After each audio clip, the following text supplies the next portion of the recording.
Jungle plane crash. On Christmas Eve in 1971, a 17-year-old girl named Julianne Kopka boarded Lanza Flight 508 from Lima to Peru with her mother and 90 other passengers in what was supposed to be a smooth journey. However, only 25 minutes into the flight, the plane began shaking violently as it entered a thunderstorm. Chaos quickly erupted as lightning struck the plane's wings, and the whole aircraft began to tear apart. Julianne's row of seats was ripped out from the scattering plane, and she fell 10,000 feet through the sky into the dense Amazon jungle below. Because Julianne was strapped to her seat with the seatbelt, she didn't fall off, while the seat acted as a makeshift parachute and landed perfectly amongst the high canopy of the jungle, softening her crash. Julianne landed on the jungle floor and lay there for an entire day, confused, concussed, and frightened. However, as soon as she realized she was completely alone, she rose to her feet and proceeded to hike for 11 days in search of help. She only sustained a broken collarbone, a sprained knee, and gashes on her right shoulder and left calf, and survived for 11 days strictly on the bag of candy she found in the rubble. Aaron Ralston.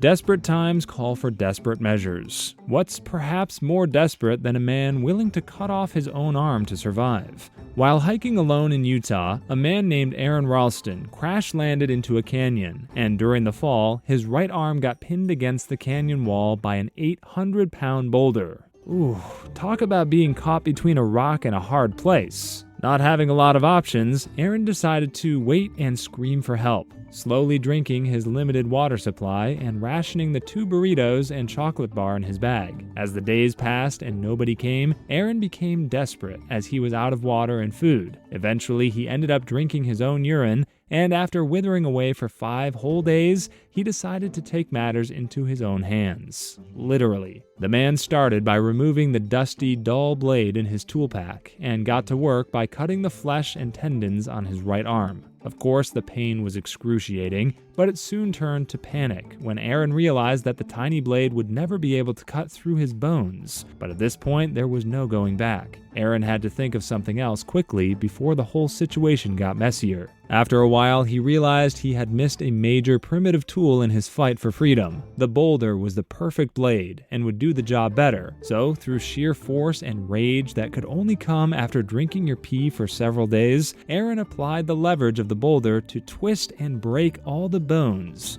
And after a total of 127 hours in the canyon, he managed to get rid of his arm. Aaron climbed out of his natural prison and was found by other hikers. He lives on to this day, traveling the world, where he speaks about his harrowing experience and continues navigating rivers, climbing mountains, and hiking canyons. Dr. Leonid Razov. It all started in 1960 when Russia sent a team to construct a base for their research expedition in Antarctica known as Novolazarevskaya. The team completed its construction in 9 weeks, but were trapped in Antarctica because of the bad weather. Because the team was stranded at base, they brought along Dr. Leonid Razov to ensure the crew could be treated for any injuries or illnesses if they arose. However, like a cruel joke, the doctor fell sick instead. After suffering several hours of unrelenting abdominal pain, weakness, and nausea, Dr. Razov diagnosed himself with inflammation of the appendix that could lead to death if left untreated. Knowing that there were no surgeons around, he tried every possible conservative method to treat his situation, but sadly for the doctor, none of them were effective, leaving him with only one final choice: surgical removal of his appendix, performed by himself on himself. He recruited 2 medical assistants, the team's driver and meteorologist, to hold up a mirror and pass him the equipment needed to perform the surgery effectively. Seated upright in the bed and taking as many precautions as possible to ensure the tools were properly sterilized, Dr. Razov began the operation. The pain and fatigue were excruciating, causing him to experience vertigo and take several pauses with his abdomen wide open. Nevertheless, he charged on, removing the damaged appendix and stitching himself up over the course of just 2 hours. After 2 days, Dr. Rogozov's bowel function returned to normal and his fever was gone, and within another 8 days, his stitches were removed and he was back to performing heavy work on the base. Michael Cassidy.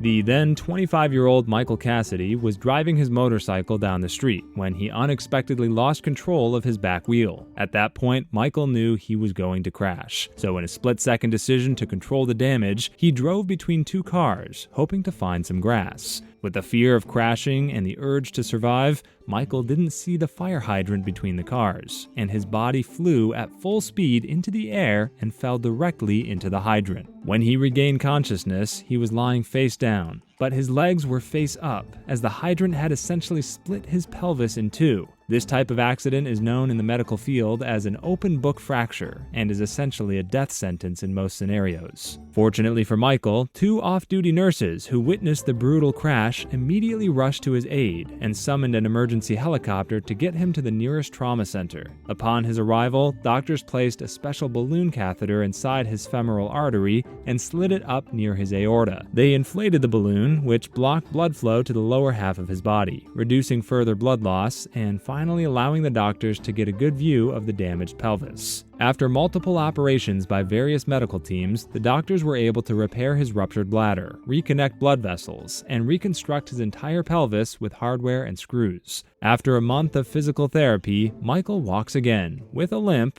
but passes waste through an ostomy bag. Anna Benheim. If you're someone who enjoys skiing, then you'd know that one of the scariest things that could happen to any skier would be getting trapped under the ice, because the possibility of surviving such an incident is very slim. However, a 29-year-old woman named Anna Benheim survived the impossible situation after being trapped under ice for over 80 minutes. The year is 1999, and Anna, a seasoned skier, decided to go skiing with some of her friends in the Kagola Mountains. On the fateful evening of March 20th, Anna skis down a mountainside, but somehow lost control of her skis and began to slide down a hidden ice gully uncontrollably. She landed headfirst into a block of frozen ice, and her torso is completely submerged under the water, with only her legs and skis visible. Her friends, in an attempt to rescue her, started to pull at the legs and skis, but their efforts are futile because Anna's upper body was too tightly packed with the ice and rocks below.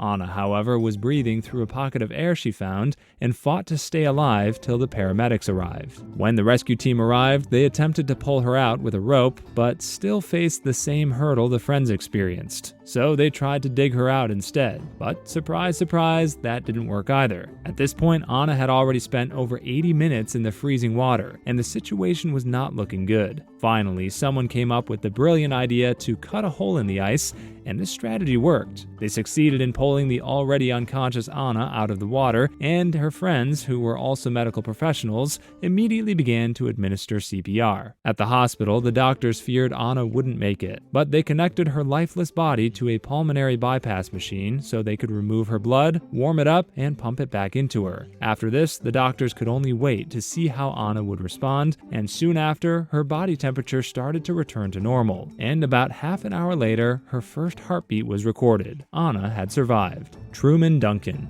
What was supposed to be another normal day at work for Truman Duncan turned into a freak accident that would completely change his life forever. On June 23, 2006, Truman Duncan went to his work as a railroad switchman, and like any regular day, he was riding in front of a train that was headed to the repair docks. However, he mistakenly slips and falls under the tracks, but immediately gets up and tries to run backward to escape the incoming train, but sadly, it was too late. Truman is pulled underneath the rail, and the wheels of the moving train entangle the entire lower half of his body and drag him for over 75 feet in what would be the most horrific experience of his life. By the time the train stops, Truman is almost completely cut in half from the waist, except for one of his legs that's still attached by a single muscle. The man fights to stay alive and reaches for his phone to dial 911. After his call to 911, he calls his family to tell them that he is probably going to die. Soon after, the paramedics arrive, and they're shocked to see that Truman is still alive and even conscious. They immediately raise the 20,000-pound train off his body, but at this point, Truman had already lost his entire lower half. He's quickly transported by helicopter to Fort Worth Hospital and rushed to the trauma unit, where he starts to receive treatment. Over the following months, Truman undergoes 23 surgeries and amazes medical staff with his tenacity to survive. Jean Hillyard.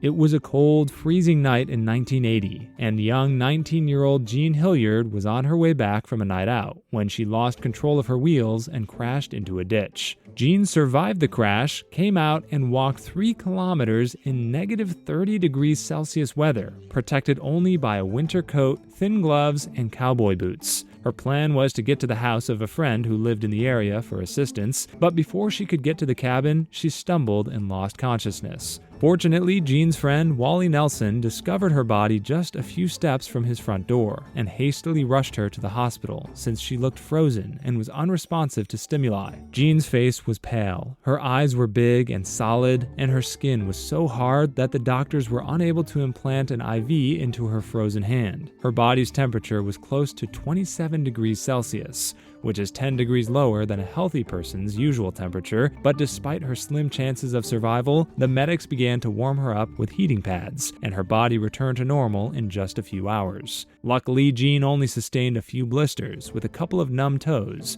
but was soon conscious and speaking coherently. Today, she lives a normal life and has no health issues due to what happened. Phineas Gage. In 1848, the then 24-year-old Phineas Gage was working on a new railroad track in Vermont, and his job was pretty simple: blowing up rocks. One day, after placing a pack of dynamites in a hole, he began packing sand with a tamping iron, when the iron suddenly caught something in the sand, probably a rock or a small piece of metal, creating a spark. The spark tripped the dynamites buried in the hole and caused a massive explosion, with Gage standing directly on top of the blast. The blast rocketed the iron bar upward and penetrated Gage's left eye, entering his brain and quite literally exiting through the top of his skull. When his fellow rail workers rushed over, they were immediately devastated by the sight and shocked to see that he was still alive, despite the gaping 2-inch hole in his skull. Gage was quickly rushed to a nearby doctor who was definitely not prepared for the sight before him. But despite some initial convulsions, Gage never even lost consciousness, and in one of the most miraculous medical cases ever recorded, he lived for another 12 years. Matthew Lowe.